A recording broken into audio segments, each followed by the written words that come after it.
Hi, welcome to My Favorite Mistake. I'm your host, Mark Graban. Our guest today is Angie Callen, founder of Career Benders, host of the No More Mondays podcast, and author of the upcoming or newly released book, I should say, Scary Good, Discovering Life Beyond the Sunday Scaries. That was released January 8th. Before I tell you a little bit more about Angie, welcome to the podcast. How are you?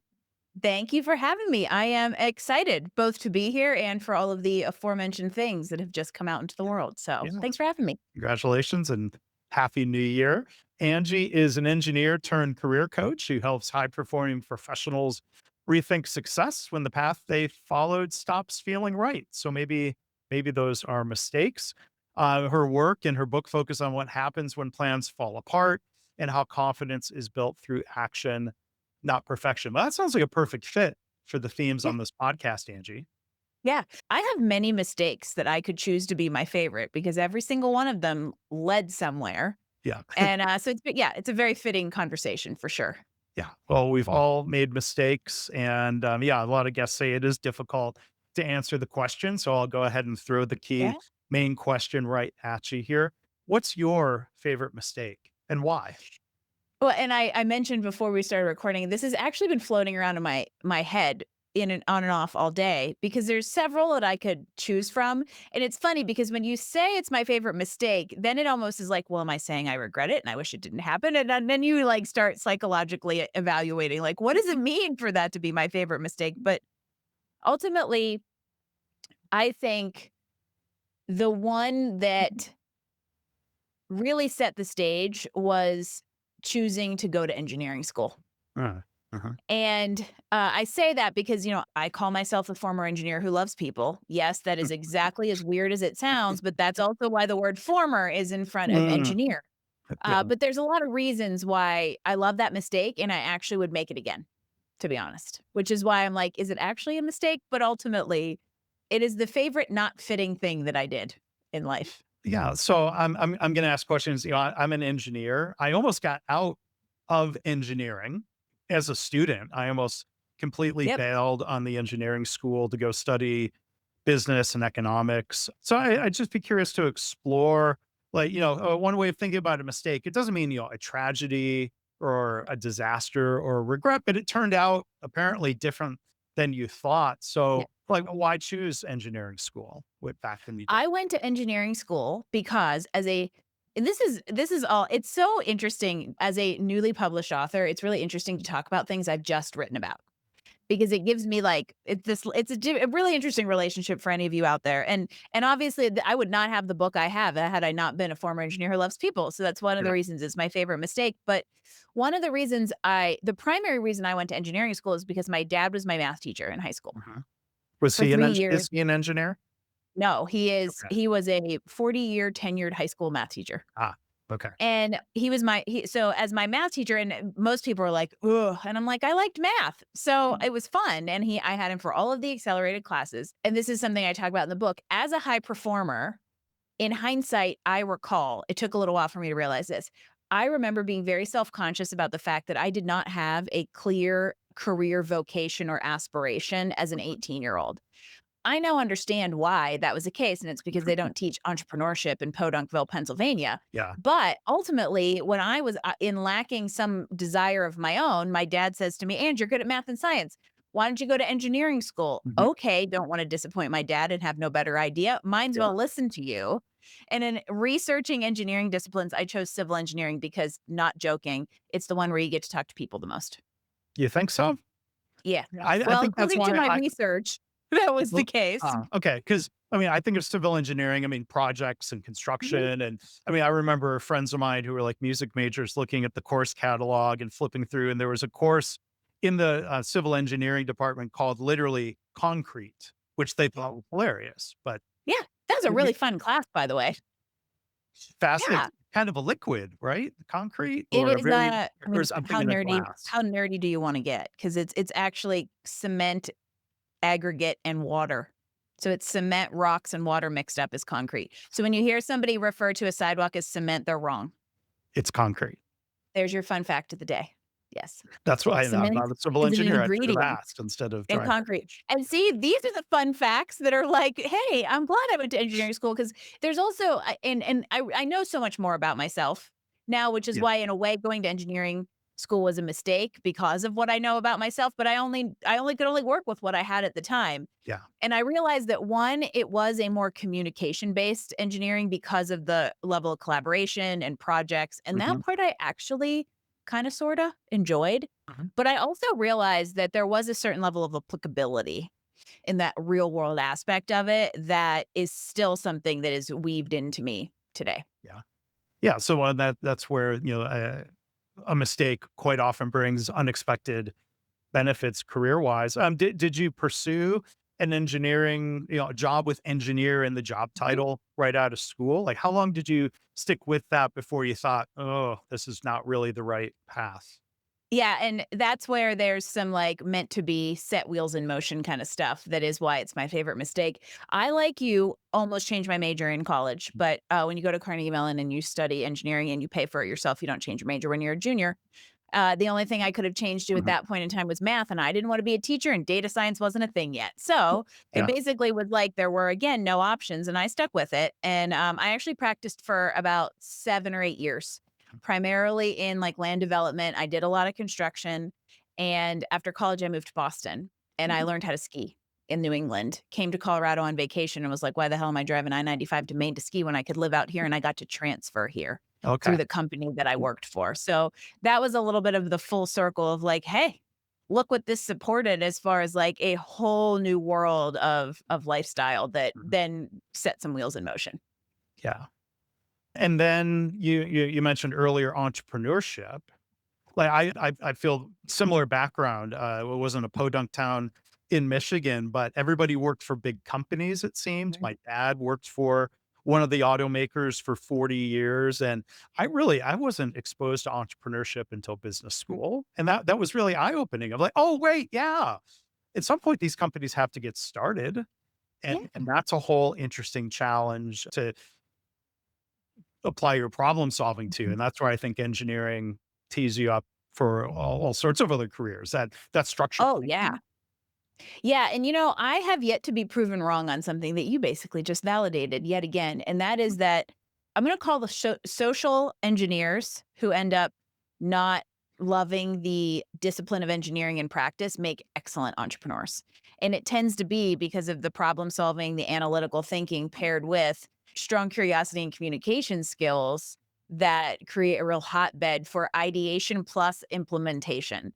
Yeah. And so you validated that. I've seen it happen quite a lot. And it's interesting you bring up the business school thing because, I had friends in business school in college, and I don't even know that entrepreneurship was a through line there because, Mhm, again, it was all focused on going to work for Fortune 500s or mhm, really large scale established businesses. And I think that while entrepreneurship has existed for a long time, it's become slightly more accessible and available, and we're aware of it more as a career path than we were before, thanks to all the technology that supports it in just the environment that we live in and work in now. yeah, it's been kind of professionalized and become a bit of an academic discipline in and of Yeah. itself, and Carnegie Mellon nowadays, is known for robotics, and I'm Yeah. sure there are all kinds of robotics startups still coming out of Carnegie Mellon. Oh, yeah. Yeah. I still remember when I was there, the big thing was we had wireless on campus because they invented it. But it was like this whole thing where you had to have a special little card and you had to go to the special rooms where there was Mhm. that same kind of like, it was like this closed, like wireless thing. Yeah. So it's definitely that also, I think, predisposed me. And one of the reasons it's a favorite mistake is that predisposed me to high technology adoption and curiosity, Yeah. which is definitely useful as we've moved from traditional to digital and now digital to AI age. Yeah. So were there steps in between the engineering job and transferring and starting career benders? Were there other Oh, yeah. entrepreneurial steps, along the This would way? be this would be the chapter 4 through 8 of the roller coaster that is the career change. Yes, so I left engineering in the summer of 2010 Mhm. on the heels of the Great Recession, which had pretty much wrecked the industry. And it was that 2-year period. I moved to Colorado and started work in the office here on September 8th of 2008. And so a week later, Lehman Brothers crashed, and everything that they had set me up to do, working with people, being a project manager, kind of fell by the wayside because the work did too. And I stuck it out for a little while, but it was like, "Hey, you're an intern again doing CAD in a cubicle, staring outside at gorgeous Colorado blue skies." And so that was a little bit of like the wake up call. And I will fully admit that I jumped off that career change precipice with not so much as a little dinky parachute with a hole in it. Mhm. There was no net. It was just, I'm ready, I'm out. And I went on about a year of exploring just really random things. If I'm honest, I took the first opportunity that came my way and I ran a single artist gallery. If you want baptism by fire, Mark, you go from working for an worldwide engineering firm to running a single artist's gallery. She also happened to be a little batshit crazy. But that is where I got my taste of small business and entrepreneurship. And so there was lots of seeds during this kind of period of time, which actually was another 7 years of I ran that gallery. I did some random stuff for a year. I landed in the nonprofit sector, which was never anything that was on my radar. And I spent about 6 years there, 4.5 of which I ended up running an organization as an executive director. And it was a little grassroots, ton of potential, opportunity for all of the entrepreneurial sparks to fly. And so all of those things really set me up to be ready to start my own business in the coaching space made a lot of sense. And that's when Mhm. Career Benders was eventually born 8 years ago. Yeah. So in that work, are you particularly drawn toward or are clients drawn toward you? They fit kind of exact profile, going from engineering or technical fields into something else, or people who are struggling with wanting or feeling like they need to make a transition more broadly? I think there's a couple different avatars of people who kind of gravitate towards me and my background. One are just technical people in general who either want to develop professionally, level up, or conduct some sort of like very intentional job search and they might not know how. And they feel like as a former engineer, I can understand their nerd. And Yeah. so, I definitely cornered the software technology market since I live in Colorado, which has a huge tech hub. And so that became a really interesting, specialty that's been fun because I am a former engineer who loves people, which means I'm pretty extroverted, Yeah. working with more introverted, engineers, software engineers and things, and really helping them, build their communication skills and interview skills. And so Mhm. it's really interesting that I don't have empathy for an introverted engineer who is interviewing. However, I have some compassion and can support the communication style. So that was one. Yeah. That's definitely been one. But then the other has been, I would say, this people who are driven to find something more meaningful and intentional. And it's more of like a psychographic driver there, and what they're seeking or the solution to that hole could be lots of things. It could be a career change, and many times it's actually stepping into a business of their own. And that's a really fun exploration to go through with somebody to help them develop awareness, understand like the values and drivers behind that need for meaning and intention, and to create something, design something really, really intentional, integrated with life. Yeah. So I want to step back and play word nerd for a minute because I'm an engineer who's also a word nerd. Yeah, I want to call out how you said, I think the difference between empathy and compassion, and saying you don't have empathy for these introverted engineers, meaning it's hard to put yourself in their shoes being an Right. introvert. Doesn't mean you don't Yes. care. Caring is Oh, yeah. Yeah. And that to me, that's where I think that we need more empathy in this world, but it can only go so far if you can't directly understand the experience. But that's where compassion and sympathy come in to meet it. I can't put myself in your shoes because there is just a blocker there that doesn't enable me to fully step into understanding you, even though I'd really want to. However, I have compassion for those Mhm. differences, and wanna help you kind of, like, bridge the gap and strengthen them. Yeah.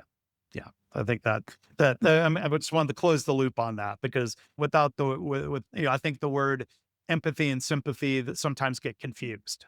Mhm. Yeah. So say, well, I don't have empathy. Like, well, that sounds bad, but no, that's realistic. I think in certain situations, you want to have it, but sometimes we can only stretch the boundaries of putting ourselves in someone else's shoes so far. Mhm. I agree. But I also think that to some extent, that doesn't mean that you can use that as an excuse, right? There's still ways to figure out kind of how to understand each other despite those things. And I think that's important. I think that's definitely a foundation of the work that I do in helping individuals understand themselves at, a deeper level so that they can carry that forward into a career or a vocation that's going to be kind of really aligned, but also serve the people that they're empathetic and sympathetic to as well. Sure. So let's talk about the book. And again, we're talking to Angie Callen. The book is Scary Good and subtitled Discovering Life Beyond the Sunday Scaries. It begs the question. I mean, it's an interesting phrase. What are Sunday Scaries? Anecdotally, it's really fun to title your book Scary Good because then I have people like you that's like, we're going to talk about the Scary Good book. It's a Scary Good book. Sure. Sunday Scaries have become let's say a corporate term or a workforce term for Sunday night anxiety, fear of the week, dreading Mondays. And whether you know the term or not, statistically speaking, just about everybody experiences it. And actually, on average, it's 36 times a year. Just so you know, I am a math person. There are 52 Sundays a year. And so 3 out of 5, 60% of the time, we are allowing Mondays to ruin our Sundays. It's closer to 70%.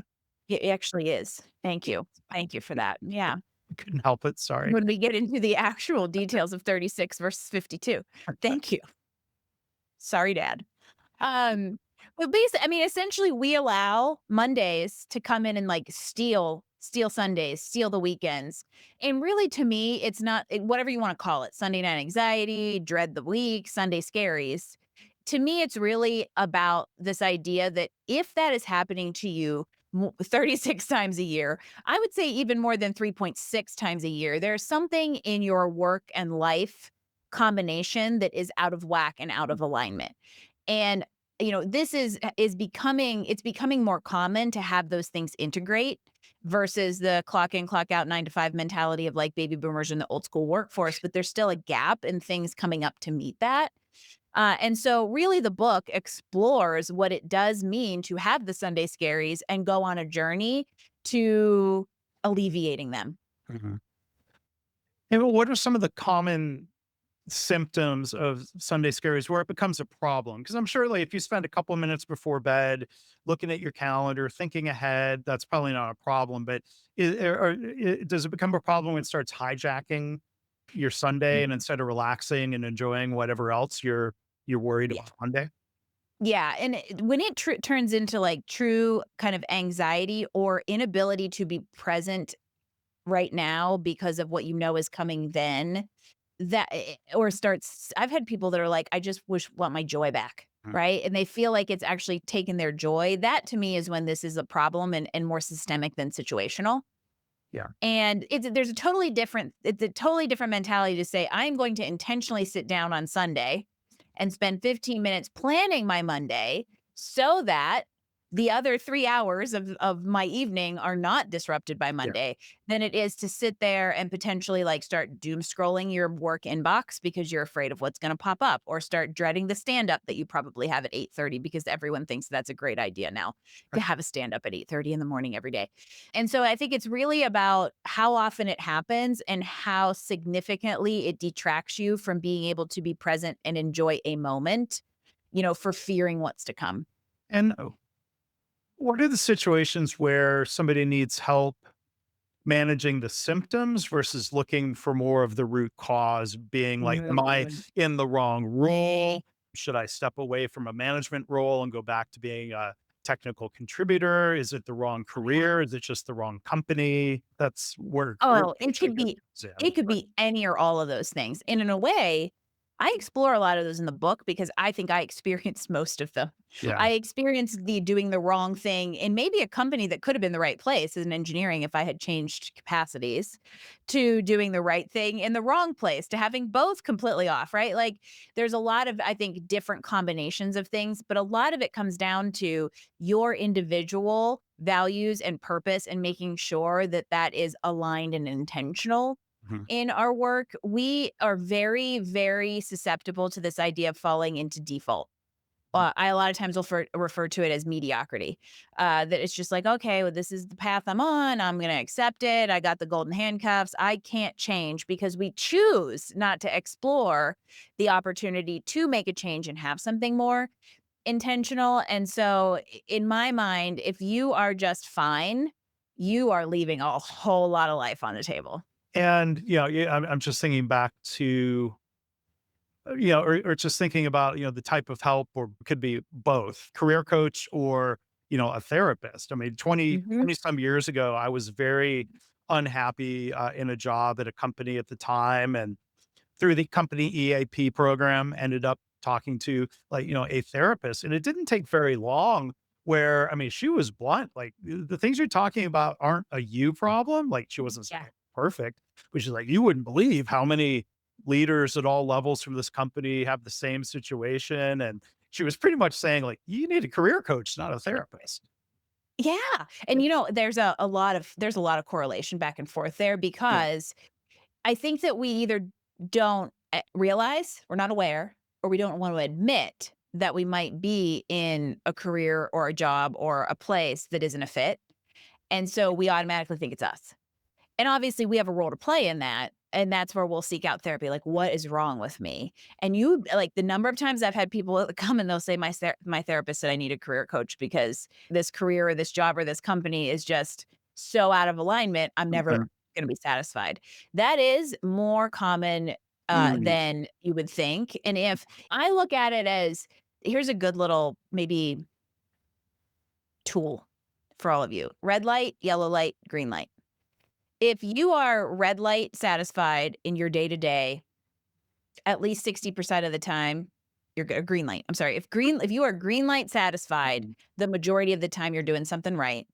If you're, let's say, no more than half the time moderately satisfied, Mhm. you're doing okay. If the majority of your days are falling in the red zone, if you have more than 1 red zone day a week consistently, it's time to do something about it. Now, that could be, I need to make a change. But Mhm. then there's also the flip side of this is might be something I have to change. And these are things that we explore around the idea of like perfectionism, for Mhm. instance. Do you actually need to establish and maintain better boundaries in the workplace so that you don't have the Sunday scaries? Now, whether you're able to actually do that based on the company environment is a totally different question. However, there are aspects of things that we are definitely good about putting on ourselves and pressures that we put on ourselves that sometimes we need to reframe and change the perspective on in order to look at things differently. And then sometimes it really isn't about us. And sometimes it's a combination of the two. Mhm. Do you often, I mean, it sounds like there could be a good referral network or pathway back and forth. I mean, sometimes, I mean, you're, being an engineer, not a therapist, do you make the suggestion of maybe also reaching out to a mental health professional and realizing that there's no shame in that? Yeah, because the just as much as the flip side has happened where a therapist is like, "Hey, this ain't clinical, deal with the skeletons in your closet. You need to go make some proactive actions." Yeah. The reverse has also happened where I sometimes joke, by the way, that I have like an honorary after 10 plus years of Mhm. coaching, you pick up on your threshold moves a little bit. But there is a level of clinical intervention I am not equipped, not licensed, and will not cross. And what I have found is there's a group of people who wait too long to make a change. And they'll get to the point where they choose a career coach as their intervention, but they're so far over the curve that mentally and emotionally they're not able to grasp the idea of change or think about possibilities or really have any hope. Mhm. And so at that point, they're just not coachable. And I don't mean that from like you're never going to be coachable, but in this moment, you need more of a clinical intervention to work through psychological barriers that are Mhm. keeping you from being in a mindset that can make career coaching successful. And there might be a lower barrier where people might say, well, yeah, everyone needs a career coach. And some people still put, I think it's unfair expectation of, like, well, I shouldn't need a therapist, or like, or there's something wrong with Mm. it. There's still some of that, or to some Yeah. people, it's harder to pick up the phone or go to the website to Yeah. book an appointment at a therapist. Yes, there's a stigma. And what's interesting is that is continuing and maybe even moving further in the coaching direction. Mhm. There's some statistics and some studies out there that people are more likely to seek out coaching instead of therapy because of the stigma. One, the stigma around it, but also two, the difference between the two, very fundamentally, is Sure. therapy is about overcoming and dealing and reconciling things of the past that impact the present. Whereas coaching is very much about starting with where you're at and making a plan to move forward, which is Mhm. why they're great pairs for each other. But that's also why sometimes one is, needs to take priority over the other. And I don't think there should be a stigma, but but sometimes people feel like, oh, it is socially more acceptable to go to a coach, Mhm. but also they know they want to focus on the future instead of maybe rehashing or revisiting the past. So I think Mhm. it's really about understanding yourself and choosing the resource that's right for you in the moment and not the one that looks the best on paper. Mhm. Yeah. Yeah.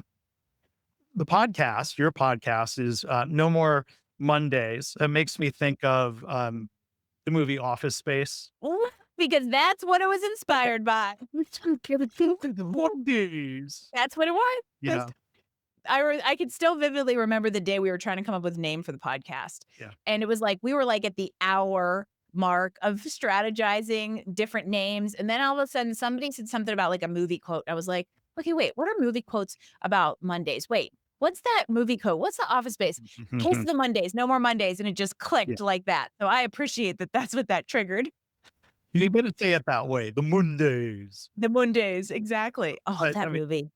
I don't know how what many times I watched that movie when I was, an early career yeah, ite. same here, and it still it holds up. I think it's been 20 years Oh, I think since it was now it's oh, it might have been or 99. 25. I think I it's think it was 25. 25, yes. I mean, the TPS report will Yeah, live on in infamy as meaning something to someone. there's so There much may or that, may not be a sticks with reference to them. that in my book, by the way, Yeah. like, in the first 2 paragraphs.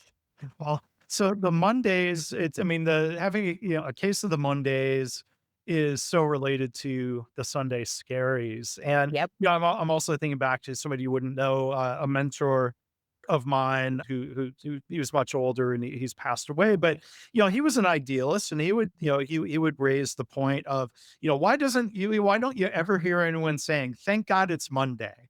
I'm excited to go to work." And it's just it would you agree that that's, kind of sadly rare? Yes, and I've had people on the show who talk about the fact that they actually do get excited about Mondays, and that's Yeah. the whole idea is to really explore the way we live and work now, and to make sure that we're doing it on our terms and Mhm. intentionally. And if you have done that, you will have no more Mondays, not because you aren't waiting for the end of the week, but just because it doesn't matter what day it is, right? Mhm. Like, okay, it's Monday, I get to do my most important purposeful work. It's Friday, I get to go mountain bike and play in the mountains. Yeah. But one doesn't necessarily carry more excitement or weight than the other. They just are really integrated. And I have this theory that I think really backs up the idea of not having Sunday scaries and not having no more Mondays. Mhm. And that is that work should complement your life, not compete with it. Mhm. And if you can create that ecosystem, then you look at Mondays and Sunday nights and every day of the week with a completely different lens. Yeah. We talk about the way things are now. I was gonna ask about generational differences, either in your coaching clients or, as you might have, come across in researching and working on the book. And, like, to me, it's all I think some of these things get confused of like, well, is it this new generation that has a different view, or does the older generation forget what it was like to be younger? Right? Mm. Is it an early stage career factor versus being generation whatever? But, like, what are there some key differences in the, I guess, the likelihood of having the Sunday scaries, or they're having, a different tolerance for that where they might Mm. say, "No, this isn't right. I gotta make a change." I think previous generations would maybe kind of suffer through a career for the stability with the company and things that Yep. the quote unquote, "the young people now" aren't as Yep. willing to do. What do you think? You have good intuition because I talk about this in the book, and that is that before I get there, generally speaking, I think that there's an interesting convergence of factors and variables happening all at once that are Mhm. shifting the future of work. And with older generations, let's call that older Gen X and baby boomers, there were societal norms where go to work Monday through Friday, have your jello at night, put kids to bed, have a 30-minute of life, and basically live once you get your pension at 62 and a half was normal because that's what the working world supported. And what I talk about in the book is the fact that those people didn't have the Sunday Scaries because they weren't aware enough to have them, right? Mm. They almost like didn't exist because there was no really other way to be Mhm. other than to kind of work for the man and then retire and get your Yeah. pension. Well, guess what? I ain't got no pension. Right. So not only am I going to work longer, I would like to live and do fun things outside with 45-year-old knees instead of 65-year-old knees. Sure. And so I think that not only was that the way of corporate America at the time, but then the Great Recession with the introduction of millennials to the workforce at the exact moment we were in a digital transformation Mm. radically changed the way we work, and we're experiencing again now with the transition from digital to AI. And so all of that is allowing more autonomy and agency in the workforce paired with generations who demand and seek it. Yeah. Yeah. And so, yeah, it's hard to untangle all of those different variables other than recognizing there's a huge change that affects very middle Gen X. Yes. And so I am the youngest Gen X you can be. I was Yeah. born in December of 1980. So I am 21 days the youngest Gen X you can be, which is an interesting place to sit in the exact. This is why you actually like opened a can of worms. I Okay. think generational stuff is so, so fascinating. And it's an interesting place to sit for somebody like me because I can see a lot of different perspectives. There's an empathy factor here to call that back where Right. I was raised by baby boomers and I have an older sister and I grew up in the country. So my exposure to technology was very late. Mhm. And so I have very strong Gen X tendencies, but I am influenced by the proximity of millennials. So I Mhm. think about myself as like a Gen Xer with millennial tendencies, which Mhm. means I'm not quite as skeptical and emo, but I got some good snark. However, I'm a little hopeful. Yeah. And because of my age, I wasn't established enough in the workforce when the Great Recession hit to lose a ton. Mhm. We don't talk about the 401k that isn't RIP anymore. But I also remember it and was impacted by it. But I also had to adopt technology very early in my career, or else I wouldn't have been in engineering school. You know, you're equipped for it, but it didn't matter. Now I'm mid career. And, whether I'm a business owner or not, I am at a point where I have to adopt and adapt to the shift from digital to AI because I'm not old enough to retire. Sure. And so it's just an interesting place to sit because it feels like we're going through a cycle again after 20 years of all of these economics, generational, and technical factors impacting kind of the way we work. And what's really interesting to me is how that changes the actual work environment and how we lead and how we interact with teams because you've got that whole spread working together. And you might have a 54-year-old leader who has great communication skills and doesn't understand jack about AI and has to give autonomy, freedom, and empower their 23-year-old new grad who came on the team to just run with something that they Mhm. don't understand, right? It's Yeah. such an interesting dynamic, and it's really going to change the way we interact within teams and work cultures into the future. So this introduces more triggers for Sunday Scaries. Yes, it does. All of this change, and it only speeds up, it seems. Yeah, this world is definitely not slowing down. And I think the way that we are working is evolving just as quickly with it. And I think that the opportunity that we have with that is to be way more intentional, thoughtful, and deliberate about how we work and live versus Mhm. just working to live. Yeah. So maybe one last question for you, Angie. And again, to recap, Angie Callen, her company is Career Benders. The book is Scary Good. Discovering Life Beyond the Sunday Scaries, and the podcast is No More Mondays.